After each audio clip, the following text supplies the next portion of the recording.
Hi, everybody. We didn't really expect an audience, so this is exciting. Nice to see you all, or y'all, as they say. I am Shannon Pruitt, and I am the Global Chief Content and Partnership Innovation Officer for Stagwell Brand Performance Network, which might be the longest title in history, but it's mine, and I claim it. And we're here today in partnership with Infinite Reality. And so Stagwell is the newest holding company, digital first, and built to transform marketing, which is exactly what we are going to be exploring today. And Infinite Reality is the foremost technology company in immersive experiences. So Hope Frank and I, who is a friend and a partner, so thrilled to be here.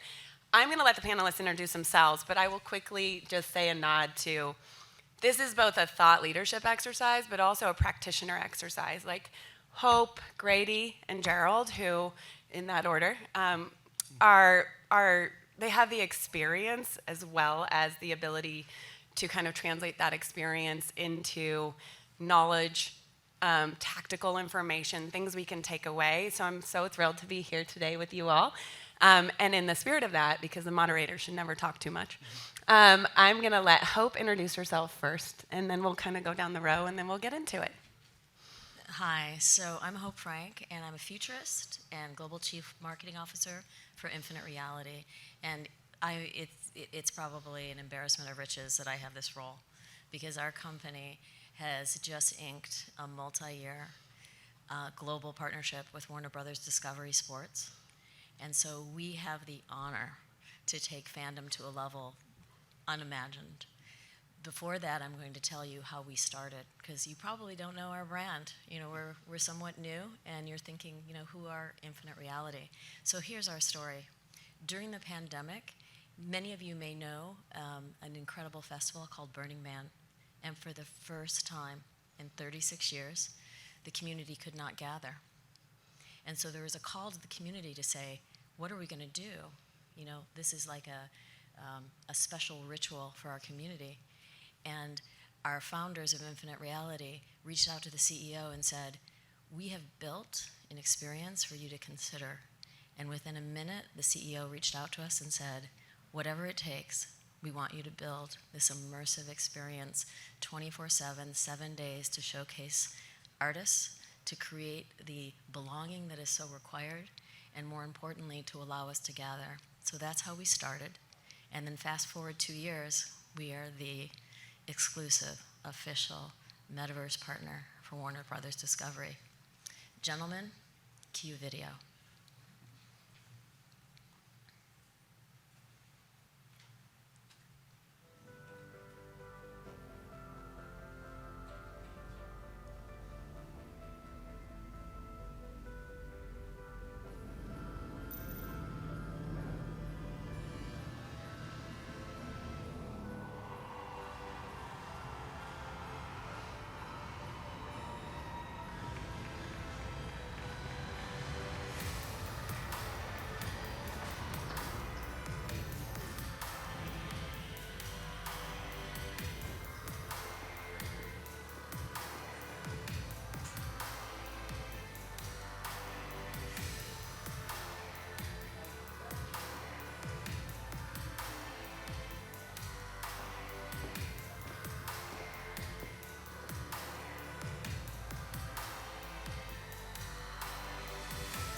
So I'll have more time to talk about the details of what exactly we're integrating in the Ultimate Fan experience, but more importantly, what we want to provide for our partner is the ability to integrate all 12 camera feeds from that VIP experience on-prem.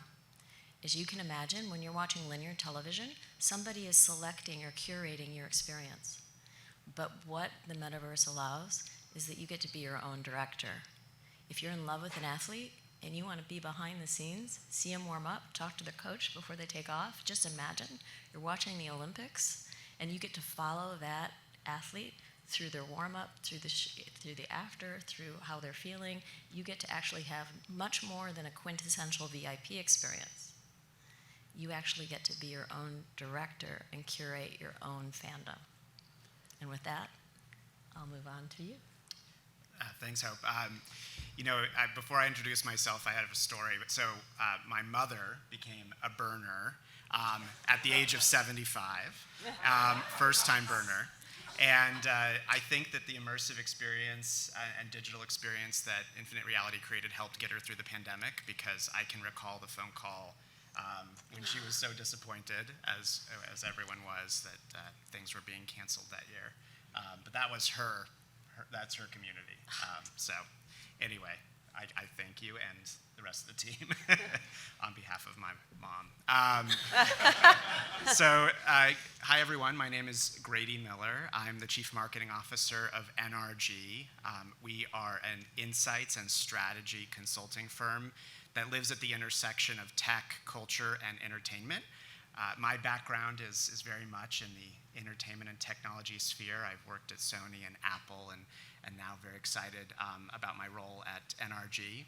And as part of what I do is study a lot of some of the emerging trends in our world, and have been studying both immersive experiences since 2018, but also fandom more recently. And so excited to kind of bring those two threads together today on this panel as we dive a little bit deeper.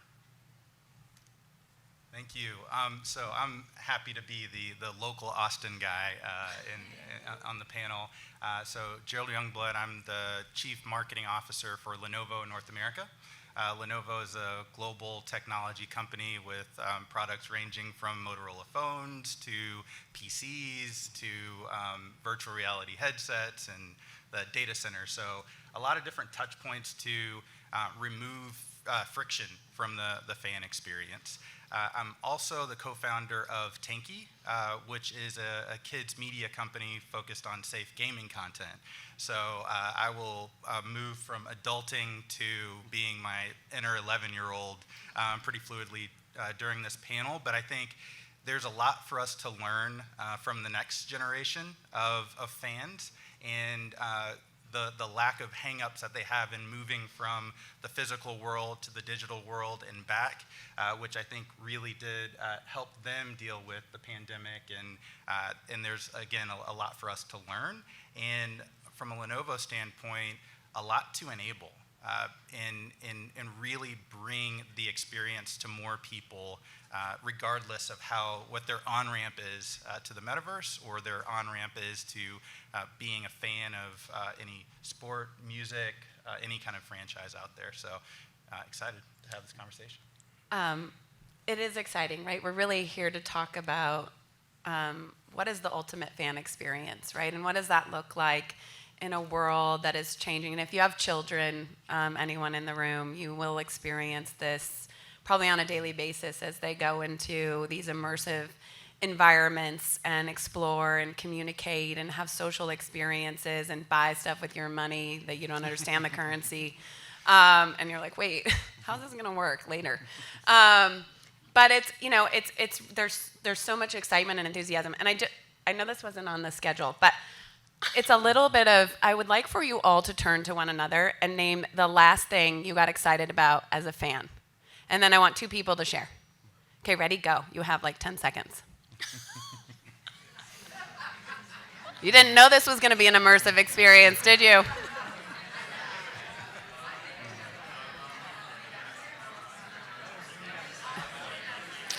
Five seconds.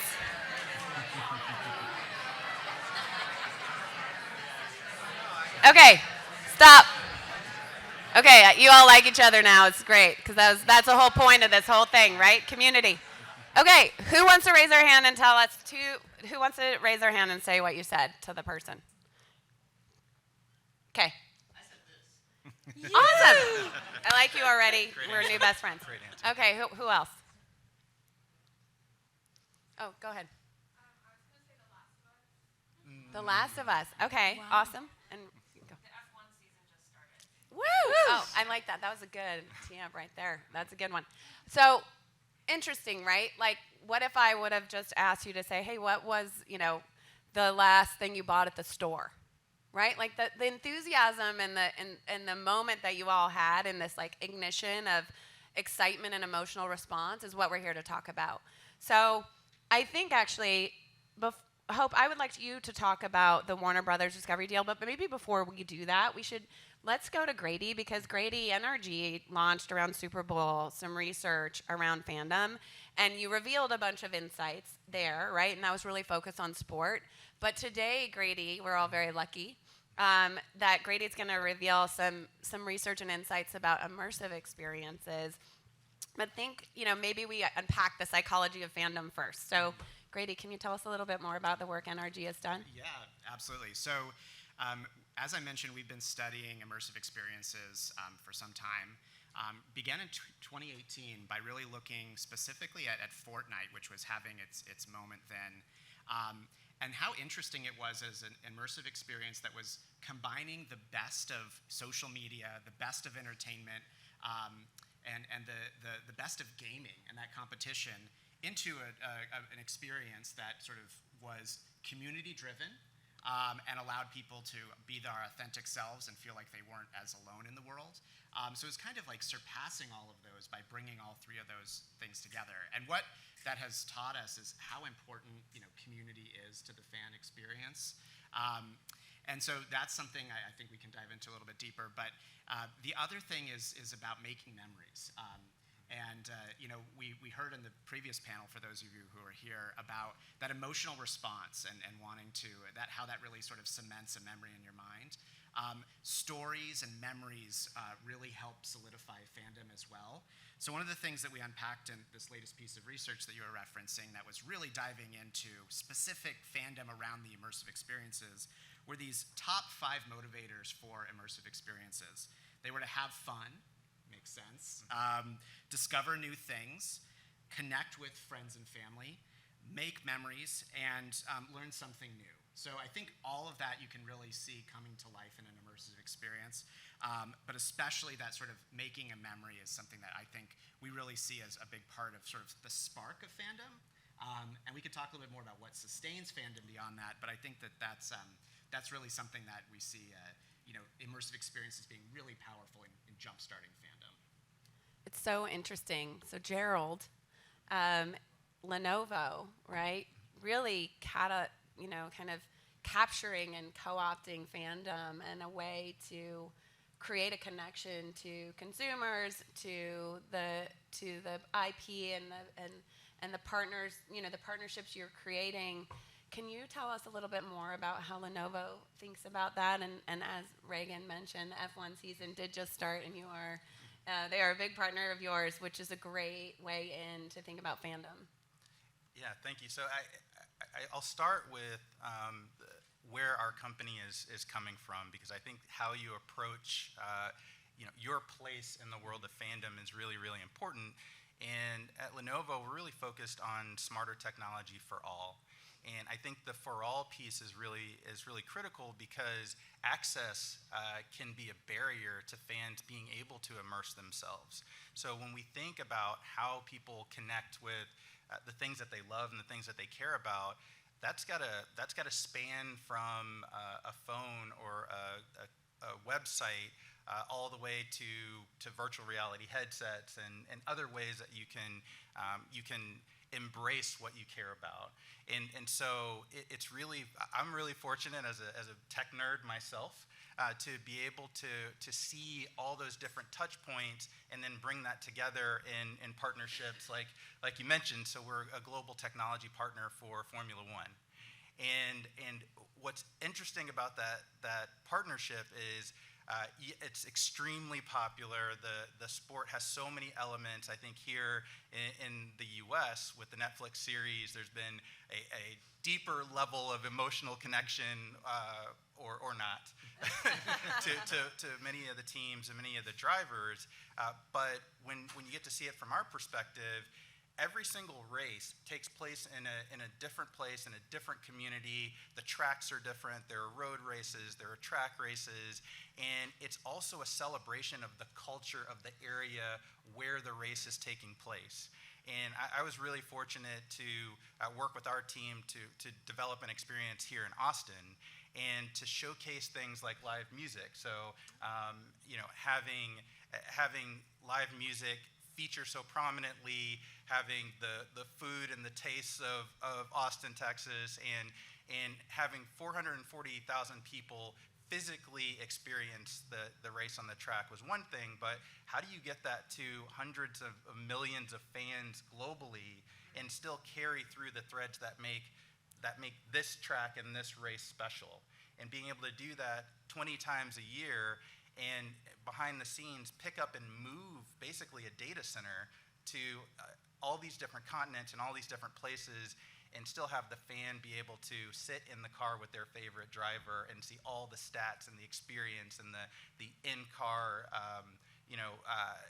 real, true fan experience going around the track is a great thing to be a part of from a technology standpoint, and a great thing to be a part of in terms of that access point of how they enter into that experience. So yeah, it's been a lot of fun, a lot of work, but a lot of fun to make that happen. Well, it's so exciting, right? Drive to Survive changed us all in terms of our understanding of F1.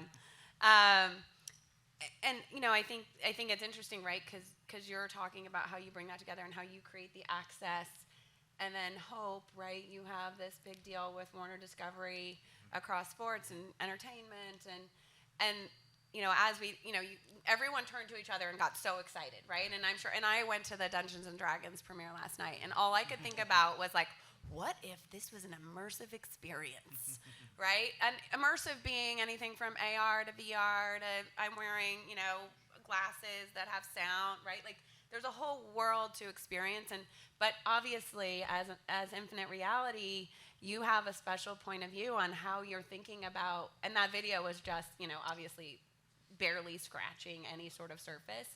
So can you just talk about a little bit about the vision? I think we're going to get into this in a later part of our series that we're having this week, but how that kind of partnership came to be a little bit, I think would be interesting, and then how you're thinking about that, right? You're starting obviously in sports, but obviously also going to be going into entertainment, and you're bringing all this stuff together. You're taking Grady's research and Gerald, sort of how brands are going to start to intersect and capture that fandom. How are you thinking about it? Well, before I go, I've got a question, because that was so smart of you. So I'm just hijacking the whole experience. Before pandemic, with a raise of hands, how many of you 2 times a year attended a live sport or live music event? Okay. How many of you during pandemic attended a live sport, live entertainment, live event anywhere? Maybe. Now, post-pandemic, how many are just dying to go back in the live experience? Revenge live experiences, that's what I'm calling it. Okay. Just thinking about it, did you just get chills through your body? Because I did. I absolutely feel it. And this is what it is. There's nothing like walking into a stadium and going, oh, I'm ready. Walking into a music venue and saying, let's go, right? So I think that what we felt is, how do we create that sense of belonging? How do we somehow create an immersive or a virtual experience that replicates live and real, so that there is really an invisible blurring between both? For example, before I came here, I launched ESPN HD worldwide and X Games worldwide, 22 stadiums around the world and 3 Olympics. I know what it feels like to walk in. Doesn't mean that every fan has that opportunity. Doesn't mean even if you attend one event that you can attend all of the championships on the tour. So our goal is, how do we create an experience that's as close to live and real and authentic when you are in a virtual experience, but it doesn't replace the desire to then go and blend the experience hybrid into real. That probably sounds like an impossible task, but because we're film and cinematic people, meaning that we have an incredible creative studio from James Cameron, and just we have such an incredible bench that we wanted to create a cinematic experience. We wanted to blur those lines, but we wanted it to be deeply, deeply authentic. So when working with Warner Brothers Discovery, I think what they decided more than anything is that they wanted to figure out, how do we take what is currently in linear a lean back experience? How do we turn that into a lean forward so that it doesn't negate the desire to attend and join live, but it does make or provide the opportunity for that fan to have a VIP experience at home? And a VIP experience at home means that you're in the pit, or in the middle of the track, or you're on the ground in X Games. It's like, oh my God, you can feel it when they're like flipping through the air, the snow is on your face, right? How do you replicate it so that there is that sense of belonging and there's that sense of welcome? When you walk into a stadium, when you go into Coachella, you're like, I'm here, I'm welcomed, everyone wants me here. How do we take that lean back experience?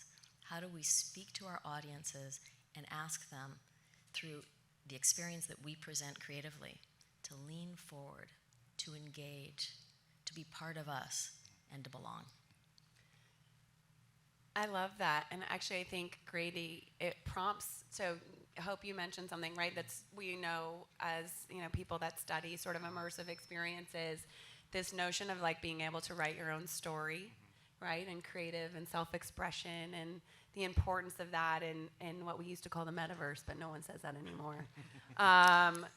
And, I think there, NRG, as part of your research, did a study around the anatomy of a fan, and also what makes a super fan, right? Like, which is also really interesting. What is a super fan versus a regular fan? And so I think understanding a little bit of that, and then Gerald, I do want you to tell the story, because the other point you made, Hope, which I love, and I see all the time with my children, right, as they go to like a play date at the mall, and then 3 minutes later they get dropped off and they're online with the same people, right? And I'm like, wait, weren't you just together? And they're like, well, whatever, we're playing Roblox. I'm like, oh, okay, please don't buy anything.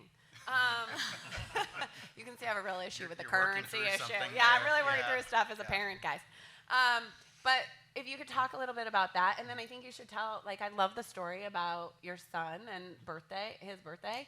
So, because I think that for a lot of us was a real eye-opener, right?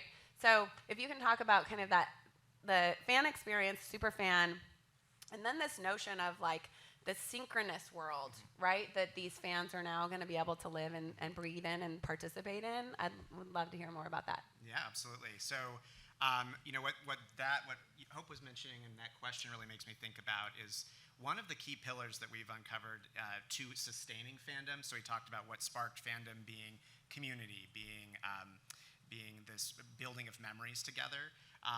One of the things that keeps fandom alive for people is innovation.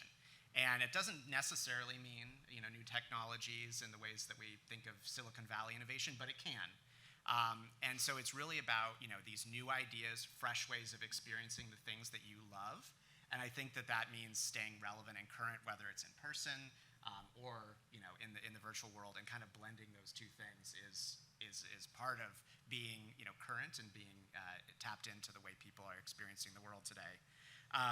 But I think this I think is also for Gerald something that's interesting and important, which is what does this actually mean for brands that are trying to create that and meet their fans where they are and create that kind of ecosystem. I want to share a couple of data points that we just unpacked in some new research. So we've been studying this for a while. We just had a piece around fandom and the Super Bowl, and now we're thinking about fandom and immersive experiences and live experiences, which is another place where fandom comes alive, both for the fan of the artist or the team, but also for the fan of the brands that are wrapping around it. And so some of this new data is really around how people see brands enhancing their experience. So we saw 83% of people said that actually brands being part of these interactive experiences actually enhances the way they experience it, and especially when brands are creative and innovative and telling something new And of course, that is really driven by younger audiences, Gen Z, and millennial audiences who are really looking for a brand to say something new and looking in those immersive experiences for that experience. And then new connections. So we see that 8 in 10 people who are in immersive experiences say that they discovered a new brand there. So something that they hadn't heard about before, that they were exposed to for the first time in that immersive experience. And then, 3/4 said that made them feel more connected to brands they already knew. So it's both about discovery and deepening connection. And the final thing is really, I think, something interesting, and this sort of speaks to maybe what you're experiencing with your son and with your family is this focused attention. So these immersive experiences are really like a reverberation chamber where people get to meet each other and fandom for whatever it is, what they're experiencing, whether it's a virtual concert or sporting event, or for some of the brands that are interacting. It's a real concentration of people that you don't necessarily get in real life. So we saw that 82% of people said this was a type of engagement that they couldn't experience in real life. So it's actually amplifying it. And one of the things that I think that is important for brands is we often think about the transmission from the brand or the league or the artist to the fan. But in immersive experiences, what we're seeing is that it's actually between fans where it's most powerful. And that transmission within the fan community in an immersive experience is just really amplified because of that focused attention, that concentration. So interesting to think about, especially with the Formula One experiences. Yeah, I mean, the interesting thing also about the data that you're providing is a lot of it applies independent of technology and independent of some immersive experience. It's just human nature and ways to connect. And one of the things that's been very fortunate for me, and having a company that's really focused on kids content, and then being a parent during the pandemic, where we kicked off what I would term as like the endless spring break. And I know for me in Austin, it was like, okay, well, we woke up one day and school was canceled, and so me and my wife and my son were all looking at each other and we're like, is he going back to school? Because spring break kept getting longer, and I was experiencing loss because South by Southwest didn't happen in person that year, which is a very big thing for us here. And so we're all going through our different coping mechanisms. How do kids learn? How do we keep kids entertained? Like all those things. And but one of the things that was really iconic to me was the birthday party, because birthdays would come up and kids couldn't get together the way that they would normally do it. And so the parent solution was, let's all jump in our cars with some balloons and drive by the house and honk horns and wave. And so I went to my son, and one of his friends was having a birthday party, and we're talking to the parents and stuff. They're like, no, we got this. So his group of friends got together and they built mansions in Minecraft and got elytra capes so that the kids could fly around, and they made cakes and chests. They had different birthday chests for the kid. And I was like, so you guys have mansions and you were flying. Upgrade from the car drive-by. It's like we need to, sometimes we think about the future and we want to sit down and we want to project all these things, and really what we should do is find an 8-year-old or a 10-year-old and ask them how they would handle it. And I'll give you another bonus story here that y'all didn't hear before. So in terms of community, one thing that was interesting for me was, so we set up a Minecraft server for our son and his friends because we wanted them to be in an environment where we could control it, but they could, do what they wanted to do. And so I started, playing more. I'm a gaming nerd, so like my fandom moment was there was a Dota 2 major in Lima, Peru. Last week was really cool. Google it. Don't worry about it. What are you saying, Gerald? But we set up this server, and so sometimes I would go and I would play, and the kids would be playing, and I'm a very boring Minecraft player because I just want to mine stuff, just like turn my brain off. And so my son pinged me on Discord. He was like, "Hey, we want to help you win the game." I was like, "What?" They're like, yeah, we're going to carry you to the end because there is an end to Minecraft. And I had never done it before. And so he and his friends, they gave me all the stuff, my armor, the horse to ride on, like all these. They would wait when I would fall off a tree. But they took me to the end because they were like, Mr. Youngblood, we really want you to like beat the Ender Dragon. And so when we think about that immersive experience, again, I didn't mention headset or metaverse or any of that. It's really about, kids being this water around the rock, right? They didn't stop. They're just like, okay, we'll catch up in Roblox, we'll catch up in Minecraft, we'll go to the Ariana Grande, concert in Fortnite. And so there's an opportunity there, and from a technology standpoint, we need to enable those things and not force it into a technological environment.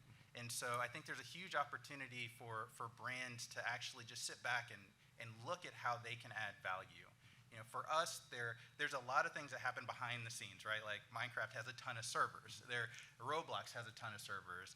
There are all these different things that are happening, and so we use technology to try to speed that up. So we have something called a digital twin technology, which is you scan a building, you scan a manufacturing facility, and then you create a copy of that in a virtual environment. So you can test things and move things around, things like that. That works for fans too. You can do the same thing with a stadium. You can do the same thing at a concert. And really the technology piece is try to make it as real time and as frictionless as possible so that we don't impose our adulting of there's a conference, so I'm going to recreate that conference with an avatar that looks like me walking to a booth. No, it's like, why can't I fly? Why can't I just appear where I want to be? Why can't this be a 360 experience? And that's the learning that the next generation has for us, and we get to play our parts in making that happen, which is really exciting. Oh my God, I love that story so much. Just like all the friends are like, we got you, Mr. Youngblood. Right. But also says so much about that generation, right? About community and how important it is and how they take care of each other and like the accessibility and wanting you to, and I love that he pinged you on Discord. Yeah. It's amazing. Still cannot figure out how to use that thing. So Hope, I think that's what's interesting, right? So you are essentially like creating this art that's like the art of the imagination, really, is what's happening, right? We're basically going back to our youngest selves and reigniting imagination, which is what you're talking about. Like the ability to imagine yourself as something else, the ability to imagine yourself in a world or a space you couldn't already access. Which is to your point about, like, I don't need to walk into yet another conference room. I know how to do that. Or at least, can I be a unicorn? Yeah, today? can I be a unicorn? I would definitely be a unicorn. But, like, how is Infinite Reality? You have this amazing portfolio to work with, right? To imagine experiences for.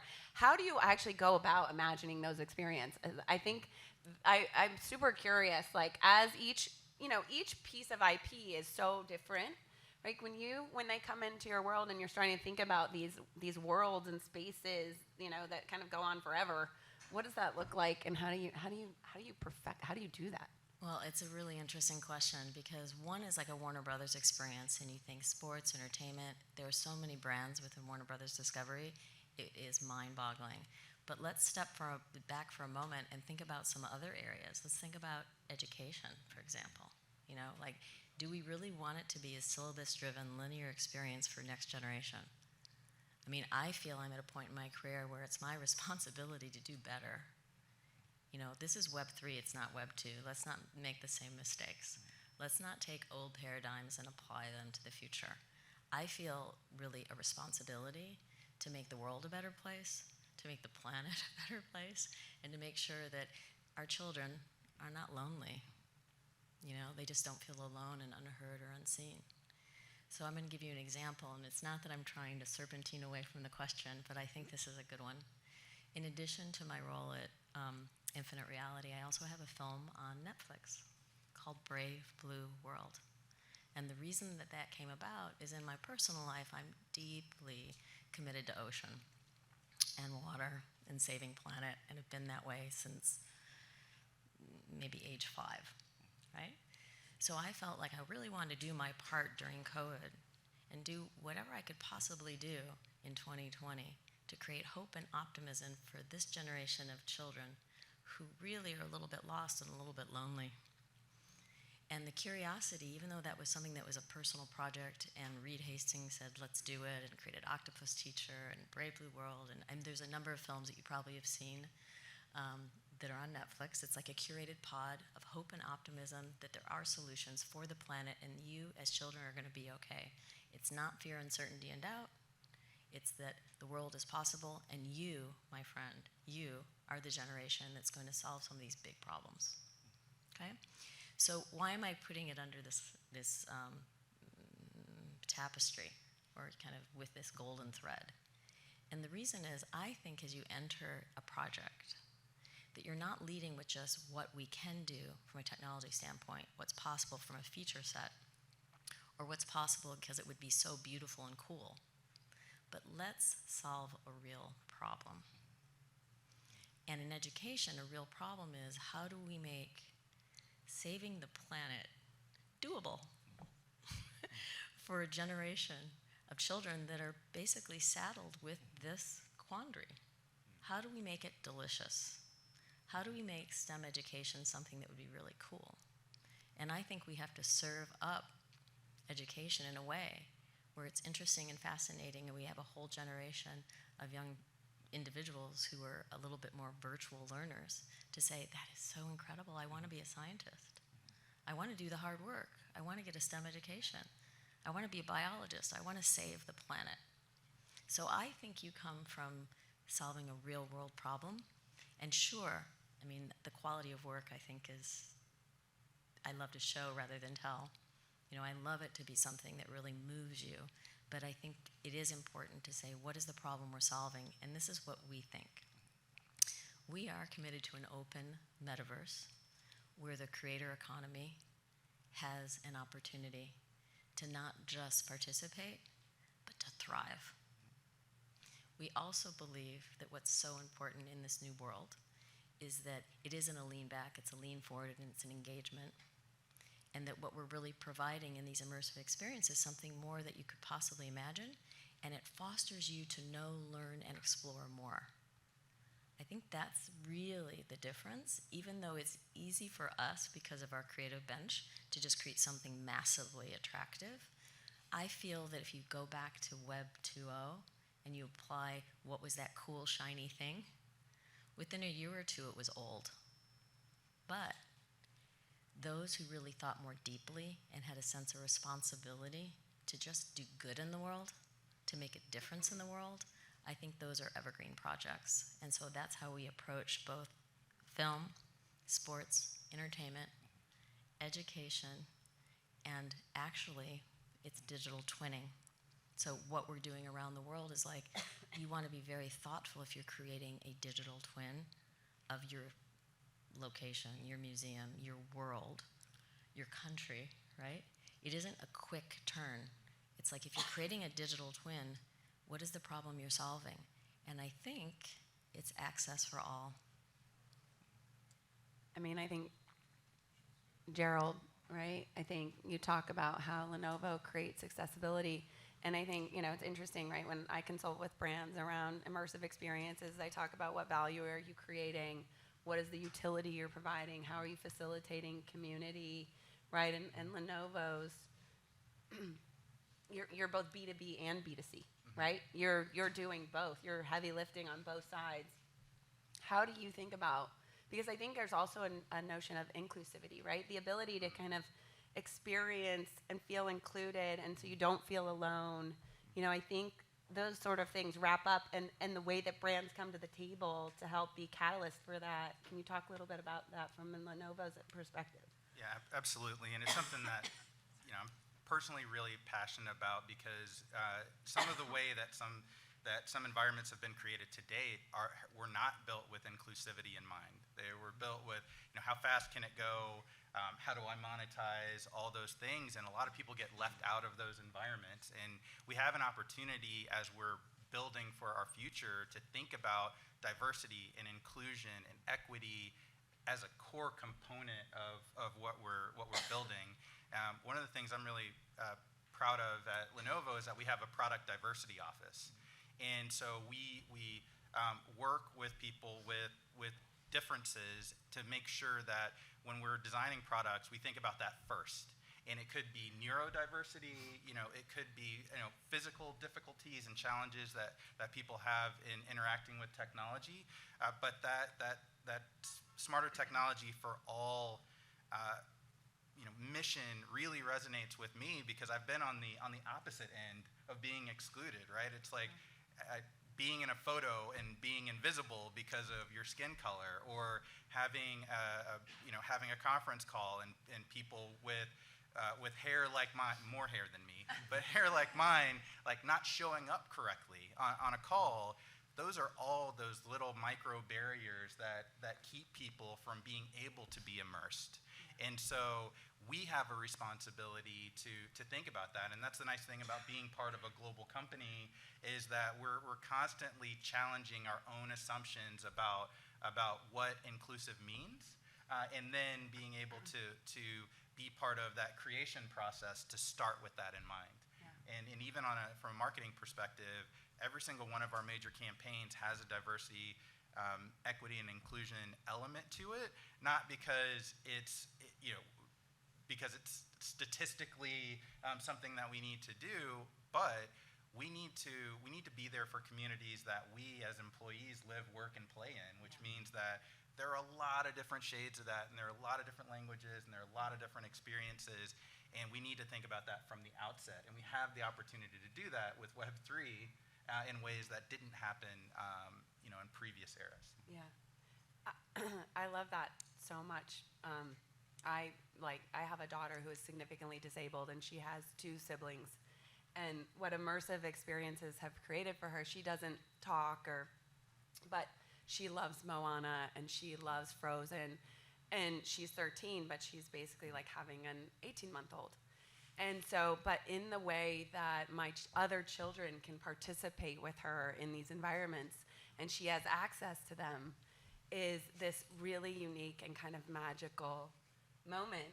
So I totally understand like the power of these experiences and how they're carrying, our children are carrying us on their backs, right? Like if we pay attention, we will get there faster. And I always say to brands too, I'm like, if you haven't signed up for a Discord account, you should, right? Just learn, like as a person, as a marketer, like learn how these things work. Go into a Roblox game, go into these worlds, because you will see like how fantastical they are, but how people take care of each other, and also what they provide for people that couldn't normally experience in all these ways, because we're creating these multi-sensory experiences. And so I think in light of that, Grady, right, as we think about fans and multi-sensory experiences and communities and where that will take us, right? Like this is just the beginning of your research, right? Where are you guys going next? How are you thinking about how to evolve this research for our community, right? For all the people that are making and participating and engaging and forecast, all the things. How are you thinking about that? Yeah, great question. So one of the things we're embarking on right now, which is really in tandem with, I think, what Lenovo and Joe are thinking about, is a digital inclusivity work specifically. It's a priority for our network, the Stagwell network, and one of our sister agencies, Code and Theory, that we've partnered with to begin sort of unpacking that and making sure that digital experiences are being built from the ground up, and using some insights from our firm to help sort of fuel what's important to people in all the ways that they interact with it. That also made me think back on, we've been testing experiences for technology brands for many years, and as we were testing XR experiences over the years, we've sort of grouped them into categories of things that are exciting, these specific technologies, hardware, use cases that are exciting, and those which are useful. And I think that where we see things that are both exciting and useful, when we actually put them in the hands of consumers and they get to experience it, play it, put it on their head, is actually the use cases that are all about connected community. So it's not just about that individual experience of getting directions around a city, or having something that is, facilitating access to the blockchain. It's these things that actually bring people together. And so within your family, I think that, speaking about some of these experiences that are able to have people of different capabilities, of different age groups to really interact, is really where we see people say that this will actually change my life and be useful for me, and as well as something that I'm excited about trying. Is that perfect marriage? And that's really informed by people, getting the chance to touch it. So I think your note about getting yourself out there to actually experience it and change the way you think about it is important. My gateway to Discord was my daughter's preschool. And you wouldn't think a preschool would live on Discord, but it does, and it's very active. I have to turn off my phone for things like this, or it'd be pinging constantly. Preschool parents are very active. Yes. So, that's a thing. sometimes you get brought into it by communities you didn't expect, but I think it's really a great ambition for us all to be seeking it out, and we certainly, we see that there's that appetite for it. I think it definitely is a younger skew, so it's always good to push ourselves at any age to try what's new and next. Yeah. Well, and they say that like 1 in 4 Gen Alpha want to be creators when they grow up, right? Like that's a pretty significant stat, because that's how the world is going to start viewing themselves, right? And so to your point where you talk about the ability to be your own director, right? To create your own story, to show up in a race or an educational environment, right? Like ability to see how you might, course correct on overfishing or, whatever it is, right? The attaching to that emotional experience. I think, in terms of that facilitation of community in the world you're building now, right? The race in 2023, the racing series is here. Can you talk a little bit about how you are and how you are thinking about creating that emotional connection once you're in there, right? Is it sort of, what's the invitation to participate? How do people show up? And then once they're there, how are they interacting, or how are you imagining that to be the case? We are entering 23 with humility. And here's why. We don't know yet what are the metrics that matter. I mean, this is why I love that you're here with us, because we are exploring what are the metrics that matter, what should we be building into our platform, because in addition to being a creative force, we are a technology company. So we power these experiences. We have a technology platform, and we want to partner well. So at the end of the day, as you can imagine, there's a lot of scale, meaning that we can't keep up with the opportunities that are ahead of us and before us, and so we want to enable our partners to be able to create these worlds. So it isn't just us going forth and creating that quintessential experience. If you will, think about, we'd like to be the Wix of the metaverse. We want to create that platform, or Webflow, or WordPress, whatever that flavor of technology is that you identify with, where we can enable partners around the world to use our tools, and that we can partner with them. We can share best practice. We can share the metrics that matter. Because I actually think that we're moving forward in 23 with a tremendous amount of joy and humility. And we want to get this right. So the fan experience, for example, we're entering our Speedway championships, which are in Europe, so it's Eurosport. We also are participating in cycling. In addition, we're looking forward to, Olympics for the next 6 years and the future and what that might enable. So as we're moving forward, we're like, well, how do we enable all these other creators, all these other agencies to participate? And how do we make it comfortable? How do we create a platform where we can power that experience, we can give the power back to the creators, and we can allow brands to prosper quickly? In the past, if you can imagine, the brands really don't have that direct relationship to their fan. If you imagine, let's say, maybe your favorite music group in a concert tour, they don't even have an email address of the 50,000 people that are watching their show. How do we change that whole paradigm? How do we make sure that 360 customer experience, the customer preference, the metrics that matter, the artist learns more about their fans, or the athlete or the league learns much more about what is it the fans are looking for? So I actually think it's a big paradigm shift, because I don't think we know yet what's the tip of the spear, and we want to be very thoughtful that we bring everyone along. And Stagwell is a great example. I mean, that's why it's been so fun to do this entire series at South by with you, because we feel that we're expert at what we do, but we want to be a point of light in an ecosystem. We want everyone to quickly rise to the opportunity before us and not trip on the way. So, I mean, the metrics that matter are so critical, and also for us to be very thoughtful and to say, you know, maybe we're not getting it right. Maybe we need to keep asking ourselves these really tough questions. Yeah, it's cool, but have we solved any societal issue? Have we somehow taken the loneliness out of a Saturday night for a 15-year-old? Have we created some type of buoyant experience for a community to have a watch party in a deeply immersive way?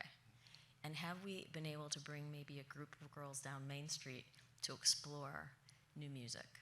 So we're thinking about how do we change the world, but with tremendous humility. We're all in it together. Yeah. Right? So I want to use these last few minutes. We're going to do a little bit of a lightning round because it's fun. And I like fun, as does Gerald. We had this conversation. I'm pro fun.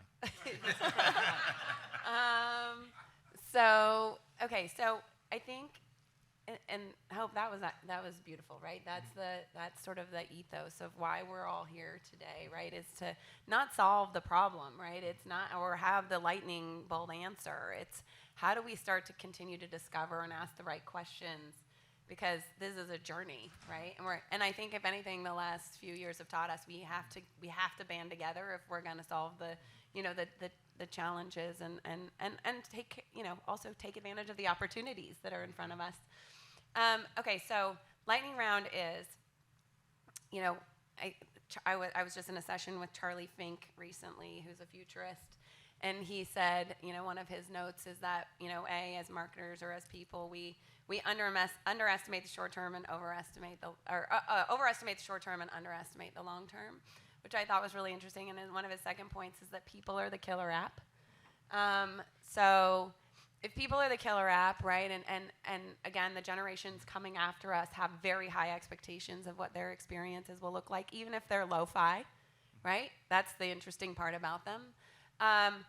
What do you think from your various perspectives is sort of coming, or, is something we need to be paying attention to with people driving us as the killer app? I'm going to start with Grady. Sure. They didn't know what order I was going to start. She got us. Yeah. So, that question brings me back to something you touched on, which is sort of the anatomy of a fan, and meeting people where they are, especially the next generation. So in understanding the fan of immersive experiences particularly, we unpack sort of 6 key attributes that really differentiates them from those who haven't yet had the chance to become a fan of an immersive experience. They tend to be sharers. They're advocates. They're trusted influencers. People are coming to them looking for advice and direction, and they're tastemakers in their own community. They're very passionate about connecting people to the community of the immersive experience that they're a part of. They're obviously engaged, so they're following brands on social media and elsewhere, so they're really tapped in. And then I think maybe most importantly, and to your question, they're leading edge and they're plugged in. So they're the people who are the early adopters.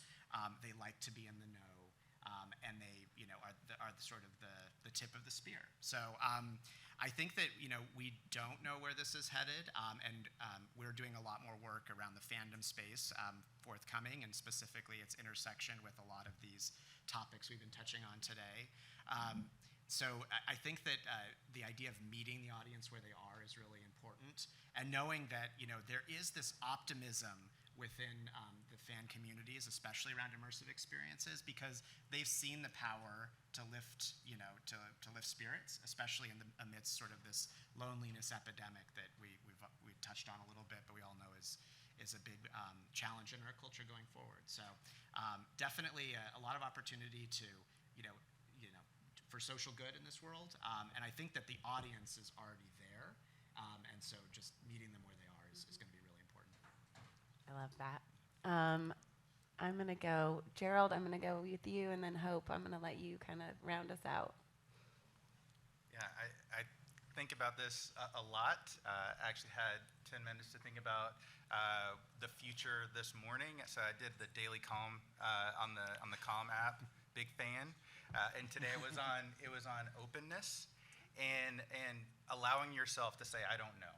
So I'll start with that. I don't know exactly where we're going, but I do see hope in the fact that we've moved from a broadcast-based society where a few people had the information and they broadcast it out and they never really heard back. You know, they checked their sales to see if something worked, to a more engaged environment where, you know, with social media, there's more feedback from fans, to moving to a fan-driven culture to a certain extent, a creator-driven culture, and I'm excited about that. So I think blurring the lines between B2B and B2C, really everybody's a creator, and being able to see how that proliferates as there are more on-ramps to tell that story in more immersive ways is really exciting for me, because I feel like there's underpinnings there to make things more accessible, and that way you get a diversity of ideas and creative points of view that will inspire what's next. So I'm not sure exactly what it will look like, but I hope it looks a lot more like all of us at the end of the day. So excited about that. I love that. And, you know, it's interesting. I think one of the things, too, that all of these experiences, and it really gives us a sense, an ability to be ourselves, right? To go explore the things we care about. The thing about Discord that I find to be so amazing and unique is that, you know, we always start out with, like, really big, right? Like, we're going to sponsor things that are really big, and we're going to create environments that are really big based on things that are really big that we all know. But what's really interesting is if you look at the way that things like Discord have popped up and allowed communities, small communities of people, it could be your preschool, it could be I like to play Pokemon, or I like to do this, or I like to do that, and how people are kind of crafting and building these communities for themselves in a way like cycling, you know, like these are very specific subsets of interests that traditionally we didn't explore or create around. And with all of these new immersive experiences, and again, AR, XR, you know, all the things, we have this opportunity, and I think as marketers, as brands, as people that create things, it's a real opportunity, right, to build community. And I think on that note, you know, Infinite Reality is going to be fostering and nurturing communities for a long time to come. So maybe Hope you can round us out at the end here. Well, and again, I love this trigger question at the end because I'm like going, oh my God, what do I say? Okay.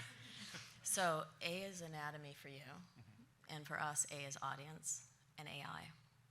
And one is that authenticity, A is for authenticity, right?